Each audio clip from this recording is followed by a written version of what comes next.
I have to stay in self quarantine, but it can be in my home, so it doesn't have to be In in your the home? hotel. As Okay, actually, okay. when the result is negative, you can do it at home. If the result is positive, you have to do it in their location, The right? hospital. Yeah. So it depends. Oh, okay. Okay, that's good. So your result was negative. The whole flight actually was negative, which is really good. Oh, that's really good. That's really good. Yeah, that means that it's still From has started Pakistan. lowering. Because there were people from all around the world. There were people who were stuck in Australia. There were people who were stuck like in India. They were in different locations. They were going through Doha. Ah, okay, Yeah. okay, okay. From Doha, And how are yes, things yes. there? Oh, things are fine. The weather is pretty good. The rain has stopped since you left. It was only that But day, right? yeah, that day it rained. It was raining a lot. Or It was else, you beautiful. could have enjoyed a bit of hike on the mountain. And So we had short time anyhow, but it gave me the opportunity to see the house at least a little bit. So yes, as we have more exactly. time today, I would love to please give me a small introduction of you, and also I would love to hear the story of your family. You have like a beautiful story that is very, very difficult to find nowadays. And I would love to hear this Okay. story of the castle. Yes, well, my name is Hissam Salahuddin, and I have studied law. I am basically a graduate from University of London. I've done my LLB Mhm. and also my LLM from University of Wales and in international trade law. And I am a high court advocate in Pakistan. But since a few years, I've stopped practicing and mostly involved in the local politics of our area, of our constituency in Pakistan. And my brother was elected in these last elections as a member of provincial assembly. So we are together trying to, help out in building our area and helping out our people. So mostly involved in that.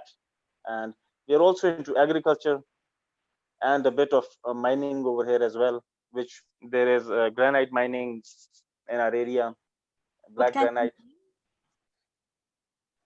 what black, kind? it's a marble type of stone. It's granite, Uh-huh. black in color. Ah, That's what we have in our region. It's the best in Pakistan. beautiful. But What the we have story over here.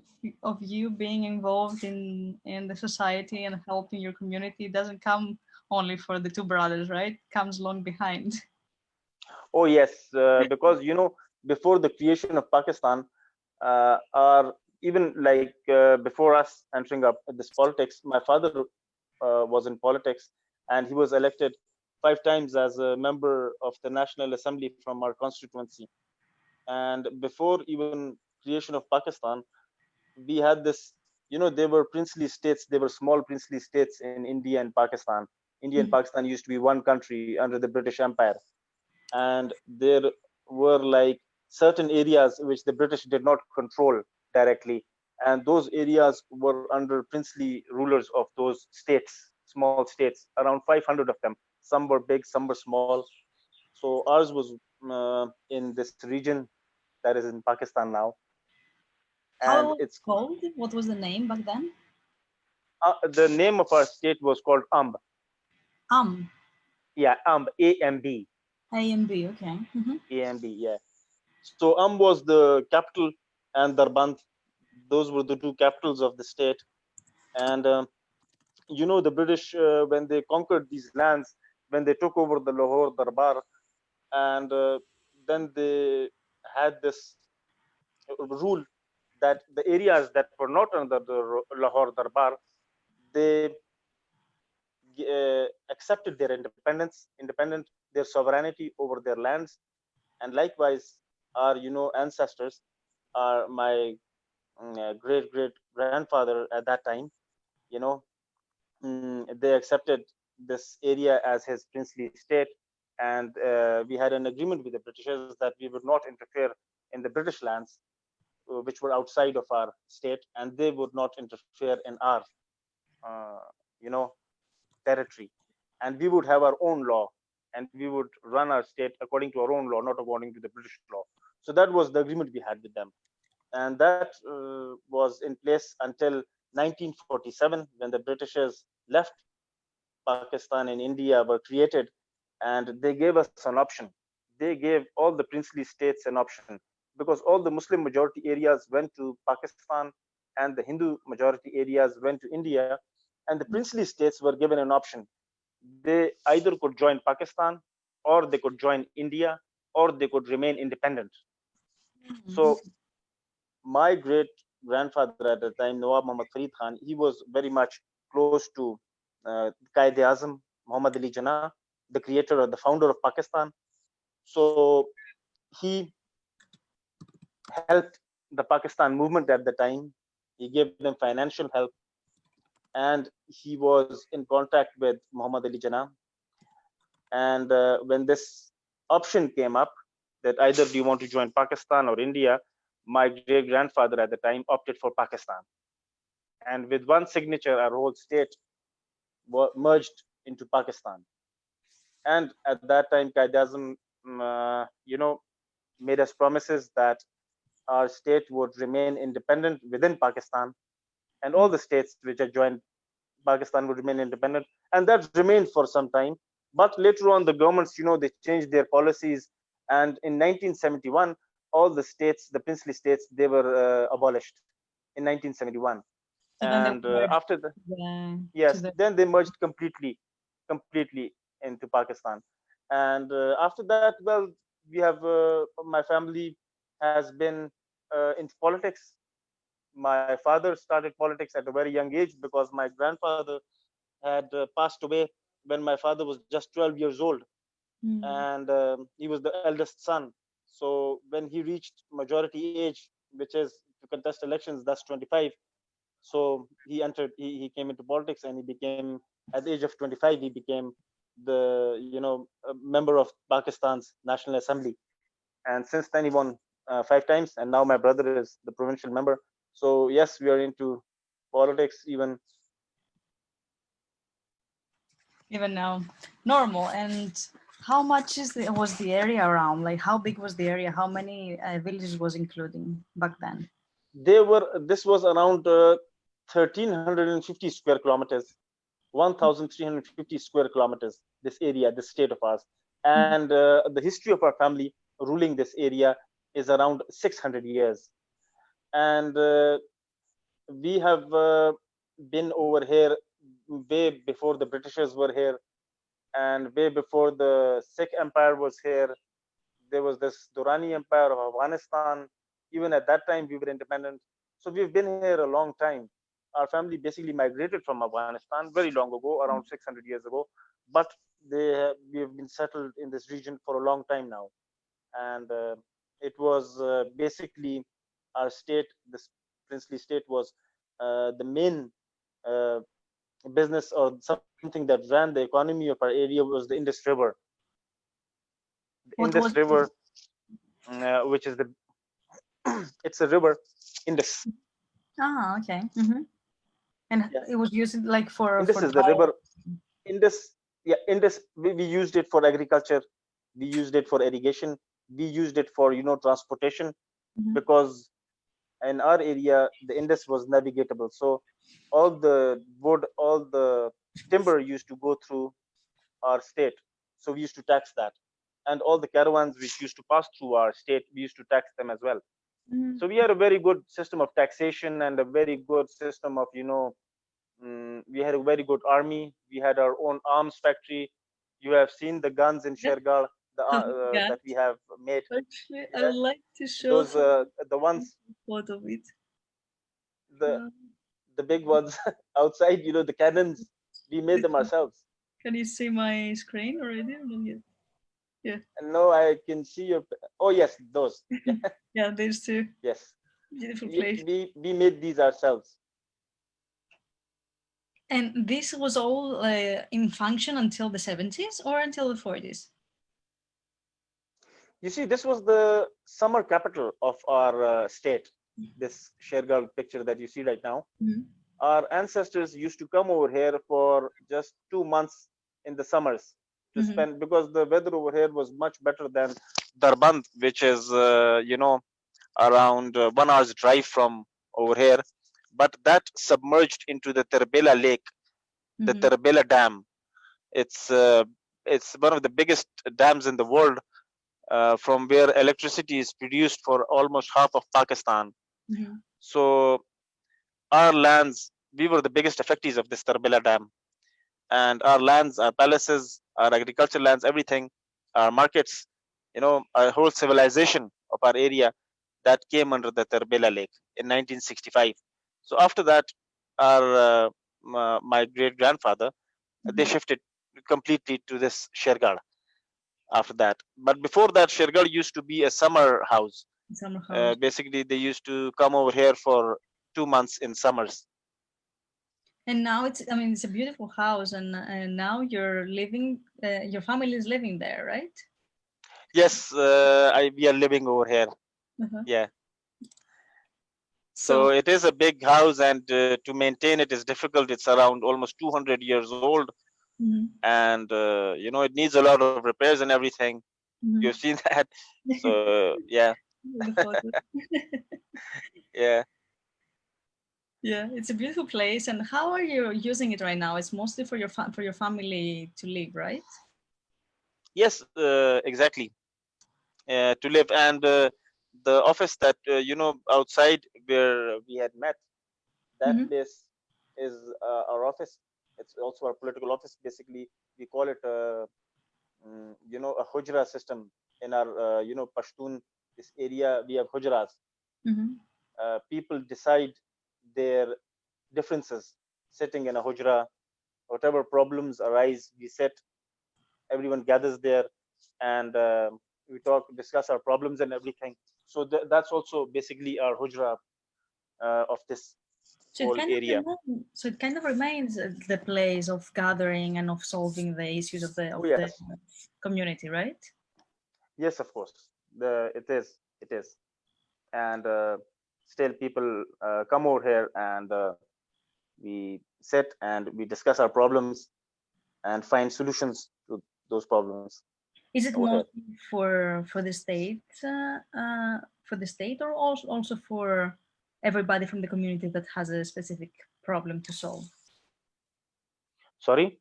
Is it mostly for the state members, the gatherings, or it's for everybody who has who can rise like a problem from the community to gather? No, it's it's for everyone. Anyone can come, and we sit, and we don't discriminate between people, and anyone can come, and we can sit, and if they have a problem relating to this area, or our constituency, because our constituency is different from the state that we had in 1971 that finished. The constituency that we have, political constituency, that's much different than the state. What is the difference? The boundaries are different. Because the state that we had after 1971, when the states were abolished, it was divided into basically two districts of Pakistan, Haripur and Mansehra. Where you visited us, that's Mansehra. So more than half of our state is in Mansehra. Some of it is also in Haripur. So the political constituency that we have, that's solely in district Mansehra. Okay. Right now, and even district Torghar. So 2 districts, are in our political constituency. Interesting. And how are usually the problems addressed? So everybody is gathering in your space, and apparently there are some problems that have been brought from the people who are in the place, and then well, it's basically people sit and they try to solve their problems by negotiation. We sit with one group, we negotiate with the other group, and for example, if there is a problem where there is an issue relating to land ownership, 2 groups want the same land, or they're fighting over it, or they have a claim to it, then we are going to sit, and we are going to ask both the parties what they have to say, and then we're going to come to an amicable solution, because the other option is going to courts. which is a very long, it takes a very long time. Yeah, So of the course. people also understand that it takes a lot of money to hire lawyers. It takes, a lot of waiting. So in these meetings that we have, we call these jirgas. And in this jirga thing, what happens is that one party also has to, accept it. The other party also has to accept it. It's an Mm-hmm. amicable solution that we come to, and everyone. But we try that no one is dealt with unfairly. Mm-hmm. And if we would deal unfairly, the system would not work, Of because course. it's not like everyone knows each other. Yes, in the small communities, Yeah, that's the bad part, that everybody knows each other. Exactly. Do they exactly. ever So please go on. yeah, so there is a, very less chance of someone being dealt unfairly. Hmm. Hmm. And I guess that this is what is making it valid, and people come to you because they know they will not be treated fairly, they will stop trusting this system, right? Of course. It's I, like, arbitration. It's like the arbitration system that you have in the West, and mhm, out of court settlement. mhm, But that's also, you have arbitrators that you have to pay. So this is something like that, but you don't. No one gets paid over here, the arbitrators or anyone. But mhm. you just sit and you want to, reconcile the differences between amongst the groups of people living over here. Do they ever come up with problems of the society? So not personal problems, but more like something that they see that can be better in their surroundings, or in their village, or in the way things are structured. Do they ever come with this kind of issues? Yes, of course. Yes, of course they do. I mean, there are lots of issues over here. It's a rural area, so there are lots of problems that we have regarding schools, regarding colleges, regarding, roads, electricity, water. Water is a big issue, and people want wells, so they come to us because we are also their public representatives. My brother, as I told you, is the provincial assembly member. Mhm, Before that, he was the local bodies member. So mhm, people come up to us, and they want funds, and we try to get them, funds to build mhm, roads, to build schools, for some water supply schemes to their villages. So these are the problems that they have. I mean, our area is, a rural area. We haven't got big industries or mhm, factories over here, small markets, and such things that we have over here. So we have small problems like those, yes, of course. And especially in the mountains, there are villages in the mountains over here. Lots of a huge number of the population lives in the mountains. So the roads are a big issue. mhm. Yeah, Are a big issue, yeah. I can imagine. Hmm. One of the thoughts that was coming up from our side and from Rahan also that you met was, how can we start matching people that have issues, that have these problems, with Hmm. people who can actually find solutions, because usually there are two different heads, the ones who find the problems and the ones who find the solutions, right?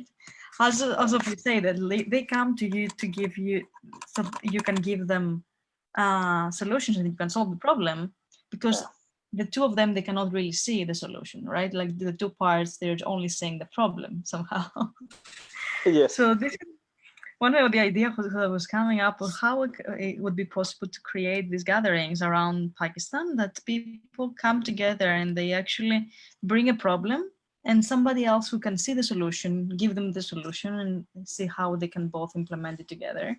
I feel that these smaller ways of organizing communities will come up much more than expecting from the government, or expected from the big companies to solve the regional issues. It's kind of impossible, mostly in rural areas, as you say. So that was one idea that was coming up. And I would like to know a little bit more about the actual building, because it's a very beautiful building. Like, who built it, in which age, more or less, and how is if you are thinking about restoring it, and if there are any plans about using it for something except from living of your family and all that. Oh, yes. It's, like I said, it's an old building, Hmm. and it does need a lot of restoration. which I think the government should intervene, or some you know, NGOs, non-government organizations, who would help us, you know, maintain this place, because it's a huge place. Mm-hmm. And just by, you know, running it down and making a new building over here would not do justice to it. Yeah, of We course not. want it, we want it to be restored. We want Mhm. it to be restored by experts who know Mhm. what they're dealing with. I mean, the local people over here, the local craftsmen right now, they have, they don't know how Mhm. to, you know, make these buildings now, Mhm. because they're used to now making buildings with concrete and such things. This building is totally made of stone and some mud and some special paint that they used to make, where they used to make mix egg white and yolk and cotton and such things. They used to mix to make these fresco paintings that are on the walls that you had seen. So even the paint is very, you know, different than the one that we have right now. You mean this one, right? Yes, The yes, screen? this roof, yes, this roof, you know, Uh-huh. now this roof has been painted Mm-hmm. almost 100 years ago, and it hasn't been retouched again. Mm-hmm. And you can see that the paint hasn't been damaged a lot, just in the Mm. corner because of water. And it's a big roof, you have seen that, and it's made of mud, it's not made of concrete. It's amazing that So it still stands. I can see we can see also this a small part exactly, and here. it's suspended on, you know, there is this net of Mm-hmm. metal, and it's suspended on that. And they have, you see, beautiful paintings. And so we don't have those local, our local craftsmen, they don't know how to do this. We need experts who can come. And so the government needs to look towards this as well, because it's a heritage site. Mm-hmm. It's a heritage site. It's one of the oldest houses in our region, and it's got a lot of history. There has been, you know, the Sikhs have tried to conquer this place from us. Ranjit Singh, who conquered up to Lahore, he tried to conquer this from us. And so many battles have taken around this place. So it's got a lot of history. Yeah, and the problem is that if you let it without restoration, it will soon start falling in pieces, and that's a pity because then Oh it becomes yes. even more difficult actually to restore. It's still in a quite good shape as far as I could see from the structural point of view. So I couldn't see like big structural issues. It's more like the smaller restoration parts. So this is You're right. good because when roofs start falling or walls start falling, then it's really difficult actually to. Oh yes, then it's, you see, we try to maintain it ourselves as Mhm, much as we can do. mhm. But obviously we cannot give all our time to this, Yes. and have to do other things in life as well.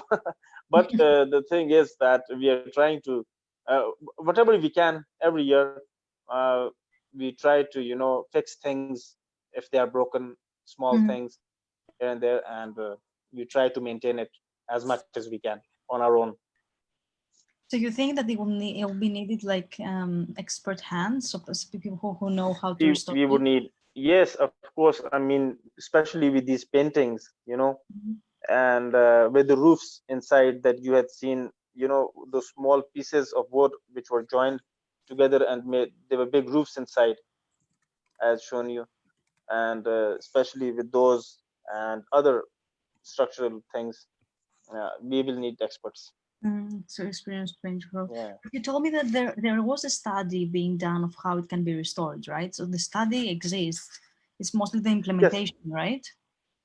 exactly. The So the study, study. my brother is an architect. Mhm. He has studied, he did his thesis on it, and he knows how to, you know, uh, what do I mean, how to restore it. Mhm. So this is already like a very good But step. we need a team. We need a team, and we need, I mean, funds basically Mm-hmm. to make. I mean, to bring it to its original form, like the way it was.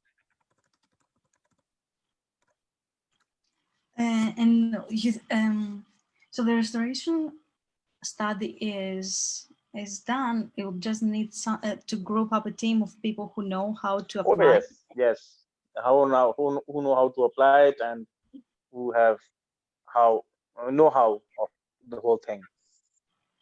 Sometimes in the restoration parts, I mean, in Greece at least, how it works, because there's a lot of buildings that are very interesting to be restored around here also. Oh yes, Greece has a lot of history. Yeah, it has a lot of buildings that Yeah, are very, actually, some of them are quite similar in a way. So they're made from stone and yeah, they are very traditional. And what usually happens is that there is one architect who's doing the restoration study. So as your brother did. And then usually there is one leading architect who knows how things need to be done. But everybody else is kind of he just structured a team of people who are handy, who have been working in construction, but not necessarily that they know what to do, because they're all the techniques. So it's difficult actually to find technicians who know these techniques. But what yeah, happens is that the one who's leading the team, he understands how things need to be done. So he's practically orchestrating the whole construction. And it does take usually more time than the normal construction because it has to be yes, very delicate, right? So it takes attention and it goes slower and all this part, of course. of course, of course. But it's completely worth it. And many of them are also funded from the government, but many of them are also funded from private initiatives. So many times people who are from the area and they have the capacity just to make their own village better, they actually want to Yes, fund these restorations. of And to tell course. you the truth, these are the ones that happen faster than the ones from the government, as you can Yeah, imagine. you're Always. right. You're right. Of course, you're right. Always private initiative, it's like faster than government because it doesn't have all the paperwork, so you don't need Yes, to wait for approval, etc., etc., etc. um but the interesting part is that many of them have been studied also from people from abroad. So there was, for example, in the area where I was studying, it's called Volos, and Pilio is a mountain that has the whole mountain has small villages with old constructions, so it's very picturesque. And this whole oh area, wow. yeah, it's very beautiful. This whole area has been studied a lot, and there were many people who were coming from abroad actually to study how these old techniques were happening there through during the Okay, restoration. So it's a very interesting process, and it's still going on because there's a lot of buildings, right? Like another friend was that's telling me nice. the other day that they want to restore his grandfather's house because it's also one of the old and beautiful ones. Oh, okay, that's But it pretty always cool. takes like somebody to take the lead, if that doesn't Yes, happen, of course. like nothing happens. Because I guess that Greece and You're right. Pakistan have some things in common. You're right. You're right. You're right. How does it work in general? Like, are there any initiatives for restoration from the Pakistan government, or how does that work? Well, there are initiatives from the Pakistan government. They do restore such buildings, especially in Pakistan. Such heritage buildings are restored by UNICEF, the Mm. UN, UNICEF. Mhm. Such cultural important sites, they restore, and actually they do it very professionally. Mhm. So they're a very good organization to if they could help us. And and Pakistan government is also does that. And let's see, we will try to because it's this place has a lot of importance with the history of this area. It's not only just a private house, Mhm. so it's got a lot of importance I feel also in that this regards to this area. Yeah, I feel also that when you are restoring these beautiful buildings that used to be, it was kind of the symbol of the area, right? It was kind of the symbol of Yes, it's a of symbol. the pride of this place, right? Yes, yes, of course. I mean, lots of people come over here from all over our area. If they have guests, if they have from outside, they bring them over here, they take pictures over here, they roam around, so they feel happy. And Exactly as it so happened it's to us. also like a tourist. It's like a tourist spot as well for tourists. Absolutely, and I don't know So how it would bring more tourism to the area if it is restored and in its former glory. it will be more people to the area, and for sure it would also make the people from the area feel that they're proud of their place. You know, they Of will course. feel more confident to actually Yes. invite also people, because it's also sometimes the local community needs to start feeling that their place is worth visiting, so they start inviting people, they start creating tours, they all of that, right? I mean, for us it happened similarly. Like, so if I was not in contact with Q and I didn't know that he's a tourist travel agent, probably we wouldn't be there, right? So it was this initiative that actually brought us there, and we ended up in your beautiful castle. And as far as I know, Welcome. it's not only the building; there is also more treasures behind it. So the Yes. waterfalls and the hikes. Oh yes. Tell me a bit Yes, about of that. course. There are lots of things involved with it. I mean, mountaineering and hiking and the waterfalls and streams, and there are lots of places to visit over here. Like I told you about this, our main capital, Darband, which is now under the Terbela Lake. The Mhm. Terbela Lake itself is a very beautiful place to visit. It's a very big lake, a very big lake, and you can go boating over there for like 2 3 hours, That's and it's a very big lake. So mm, and very picturesque places all around it. the impression that I have when we visited the castle was that it had a very fairy tale quality somehow. Like the scenery behind with the horses and the stones, like on the path towards the waterfalls. It was really a very scenic view. It was beautiful to see, and it kind of felt that it's a region that is not so much explored in a good way, meaning that it's not so much it's very natural, so it has remained like its pureness, the pure It nature has that been it untouched. Yes, there's not been a lot of people, a lot of tourism over here, and yes, you're right. It's got its own natural beauty. yeah, and these are beautiful places to find, and the more this planet becomes overpopulated, the more we are searching for this kind of of places. So more and more people want to find these places that are not so crowded anymore. Yes, of course, Aliki, and you're most welcome whenever you come to Pakistan next. Thank you so much. I will most definitely come to visit you again for sure. You're And welcome. You're welcome, it inshallah. will be great to see if there is anything that can be done to help the whole process. I know that things are, I mean, the period is tricky and everything, but I also know Yeah, of course. this period also opens up in new possibilities, and many people will Yeah. will start searching for new occupations, for new ways of doing things, because of the whole shift, right? The whole change. Oh yes. So Yeah. I feel it's also a very good time to actually start seeing different ways of operating rather than our traditional ones. And I don't know if that isn't only in my mind, but I feel that if there was an open call to people from the area that we want to restore this beautiful place and we need the help from the whole community, I feel that there might be some interest from the community actually to help and take it as their own project of restoring their heritage, you know?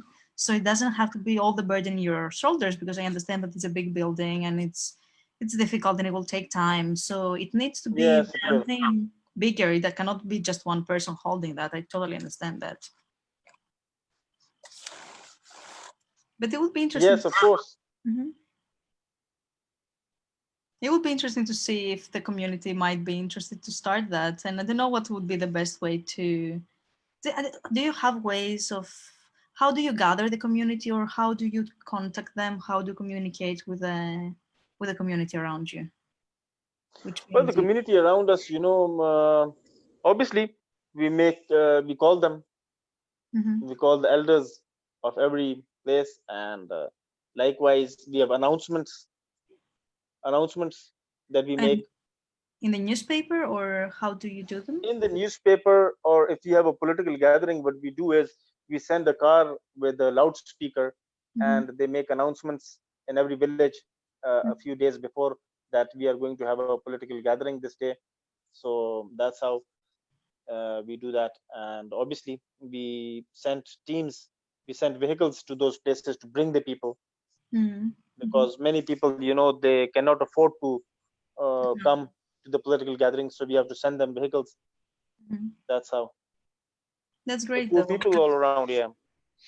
That's great because that really unites the community and really make them feel that their word matters and that Of they course. have, yeah, and then they have a contribution. I think that makes a whole difference Yes. nowadays. Beautiful. So thank you so much for the information. We'll be You're happy to welcome. see if things come up and how we can help restore this place. Very happy to help from my side the way I can, the way you feel that I can. Thank you And so much, Aliki. It's so nice. It was so nice talking to you when you came over here, and so nice talking to you right now. And I'm glad you reached home after so long, thank back to you. your home, safe and sound. So really good to know that. Thank you so much. And hopefully next time I'm there, we have already started like restoring the place and who knows, we even bring people Yes. there for tourism. Oh yes, why not? That would be great. Thank you so much. Have a beautiful day. Thank you so Very much. happy for the Thank you rest. so much. Bye. Okay, Aliki. Bye bye.